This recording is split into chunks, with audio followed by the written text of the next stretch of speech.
सबसे प्यारी है, माँ तू जग में न्यारी है। माँ तू सबसे प्यारी है, माँ तू जग में न्यारी है। अपने आंचल में रखना, अपने आंचल में रखना, हमें वरदानों से भरना। माँ तू सबसे प्यारी है, माँ तू जग में न्यारी है। माँ तू सबसे प्यारी है, माँ तू जग में न्यारी है। पिता, पुत्र और पवित्र आत्मा के नाम पर आमीन। आप सबों को जय यीशु। आज हम लोग नवेना प्रार्थना के 8वां दिन में माता मरियम के धैर्यपूर्ण जीवन को, उनके उस धैर्य करेज के विषय में मनन चिंतन करेंगे। हम लोग तिमोथी का पत्र, दूसरा पत्र 2 तिमोथी चैप्टर 1 वर्स 7 में, तिमोथी का दूसरा पत्र अध्याय 1 वाक्य 7 में पढ़ते हैं, ईश्वर ने हमें भीरुता का नहीं बल्कि सामर्थ्य, प्रेम तथा आत्मसंयम का मनोभाव प्रदान किया है। ईश्वर ने हमें जो मनोभाव अर्थात अपना आत्मा के द्वारा हमें धैर्य प्रदान किया है। भीरुता नहीं, डर नहीं, बल्कि हमें धैर्य देने वाला एक आत्मा मिला है। माता मरियम पवित्र आत्मा से संचालित होने के कारण उनमें हम लोग ये धैर्य, ये हिम्मत, ये शक्ति देख सकते हैं। जब सिमोन ने भविष्यवाणी की, लूकस का सुसमाचार उसके अध्याय 2 वाक्य 34 एवं 35 को अगर पढ़ेंगे, लूक चैप्टर 2 वर्स 34 एंड 35, वहां पर सिमोन जब बालक यीशु को मंदिर में अर्पित कर रहा था, तब सिमोन ने उन्हें अपने हाथों में लेते हुए प्रभु की स्तुति आराधना करते हैं।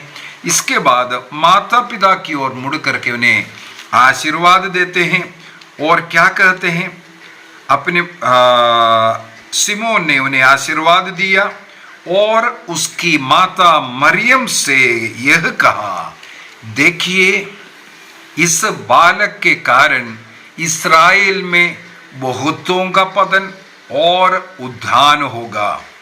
यही एक चिन्ह है जिसका विरोध किया जाएगा। इस प्रकार बहुत से हृदयों के विचार प्रकट होंगे और एक तलवार आपके हृदय को आर पार भेदेगी। एक तलवार आपके हृदय को भेदेगी, इसके बावजूद भी डरे नहीं है। हिम्मत के साथ आगे बढ़ने वाली एक माँ को हम लोग देख सकते हैं। बाइबल के अंदर अनेकों उदाहरण माता मरियम का उस धैर्य, प्रभु में वो विश्वास, अटल विश्वास, भरोसा उन्हें धैर्य दिया है। उस धैर्य के साथ आगे बढ़ने वाली एक माँ को हम लोग देखते हैं।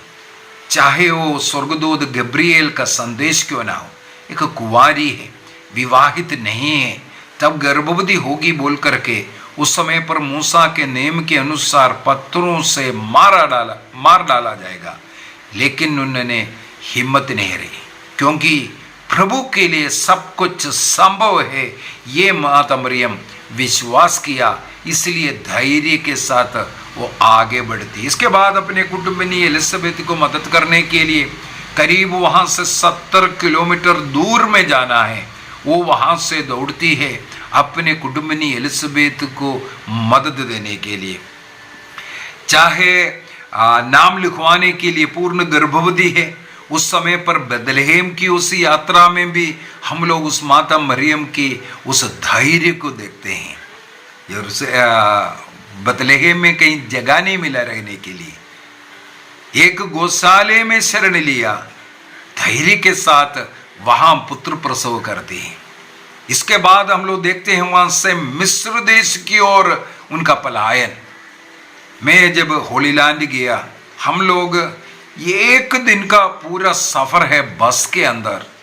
सेकंड डे पहुंचते हैं मिस्र देश, इज़राइल से 1 दिन का पूरा सफर मरुभूमि होकर के बस में यात्रा करना पड़ता है मिस्र देश पहुंचने के लिए। सोचकर देख लीजिए, एक बालक यीशु को लेकर के माँ का कितने हिम्मत साहसी बन करके मिस्र की ओर वो पलायन किया। इसके बाद वापस आना हो और प्रभु ईसा मसीह के साथ वो चल करके कहाँ तक, कलवारी तक। और सबसे साहसी माँ मैं बोलूंगा कि वो क्रूस के नीचे माँ खड़ी रहना, उस धैर्य को, पवित्र आत्मा का उस गुण को वहां पर हम लोग पाते हैं। इस प्रकार माता मरियम के जीवन में पवित्र आत्मा का वो भयंकर वरदान, वो करेज, वो धैर्य को हम लोग देख सकते हैं।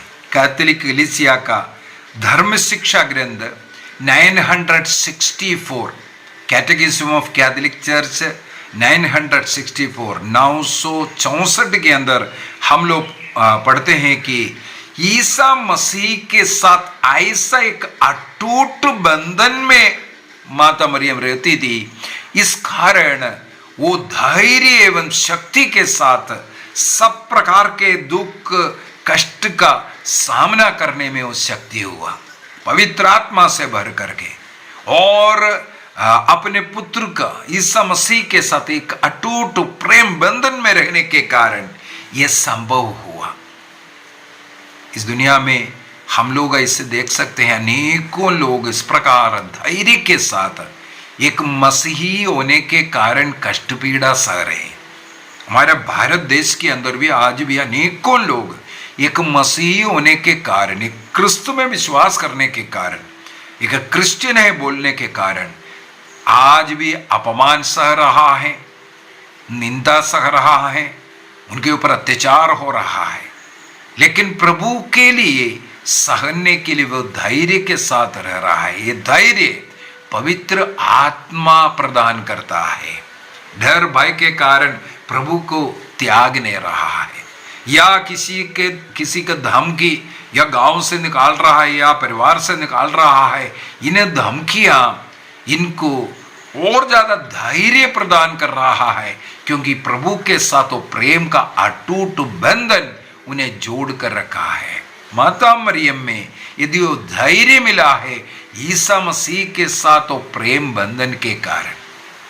अभी हाल ही में एक घटना हुआ है, 26 क्रिस्तियों का गला काट करके मार डाला है। इस्लामिक आतंकवादी लोग, हमें मालूम है अफ्रीकन कंट्रीज में बहुत ज़्यादा तांडव मचा रहा है, बहुत ज़्यादा तांडव मचा रहा है।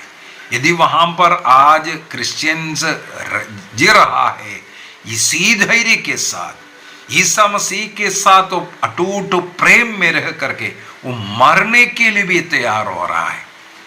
आदिम कलीसिया में शिष्य लोगों में भी हम लोग ये देख सकता है, ये गुण मरने के लिए तैयार है। तो माता मरियम आज नवेना का जो 7वां दिन में हम लोगों को ये प्रेरणा दे रहा है कि प्रभु ईसा मसीह के साथ रहने के लिए, चलने के लिए, कच्चा क्रिस्तीय जीवन जीने के लिए हमें धैर्य की जरूरत है। हमें उस धैर्य के साथ चाहे कितना भी कष्ट पीड़ाएं मुसीबतें सामने आ जाए, पराजय नष्ट आ जाए, लेकिन धैर्य के साथ, हिम्मत के साथ आगे बढ़ने के लिए, अपने विश्वास की घोषणा करने के लिए हमें माता मरियम एक उदाहरण है। आइए हम अपनी आंखें बंद करें। इस धैर्य की आत्मा हमें भी मिले। हर एक क्रिस्तीय को ईसा मसीह को फॉलो करने के लिए ये धैर्य की जरूरत है। हमारे जीवन में परीक्षाएं आ सकता है, कष्ट पीड़ाएं आ सकता है, पराजय हो सकता है। ये सब हमें हो सकता है कभी अविश्वास की ओर लेकर जाए, लेकिन जिसमें ये धैर्य का गुण है, करेज जिस व्यक्ति में है, माता मरियम के समान, चाहे अपने पुत्र कलवारी में वो क्रूस पर लड़क रहा हो, हिम्मत के साथ, धैर्य के साथ वहां खड़ी रहने वाली मां, वो धैर्य को हमें भी अपनाना है। अपने क्रिस्तीय विश्वास में धैर्य के साथ आगे बढ़ना है। इस प्रकार हमें स्वर्ग राज्य लक्ष्य लेकर के उस मुक्ति प्राप्त करने के लिए हमें धैर्य की जरूरत है। ईसा मसीह ने सिखाया, योहन बपतिस्ता के समय से अनेकों लोग स्वर्ग राज्य के लिए प्रयत्न कर रहे हैं, अनेकों लोग स्वर्ग राज्य के लिए प्रयत्न कर रहा है, लेकिन जिस व्यक्ति में वो धैर्य है, हिम्मत है, वो आगे बढ़ता है। वो इस दुनिया से लड़ करके, पाप से, कमजोरियों से लड़ करके उस स्वर्ग राज्य में प्रवेश करते हैं। माता मरियम हमारे लिए एक उदाहरण। मां से प्रार्थना करें, मां हमें भी ये धैर्य, ये शक्ति, ये हिम्मत प्रदान कीजिए। प्रणाम मरिया, कृपा पूर्ण प्रभु तेरे साथ है, धन्य तू स्त्रियों में और धन्य तेरे गर्भ का फल यीशु। हे संत मरिया परमेश्वर की मां, प्रार्थना कर हम पापियों के लिए, अब और हमारे मरने के समय। आमीन। पिता, पुत्र और पवित्र आत्मा के नाम पर आमीन। आप सबों को जय यीशु।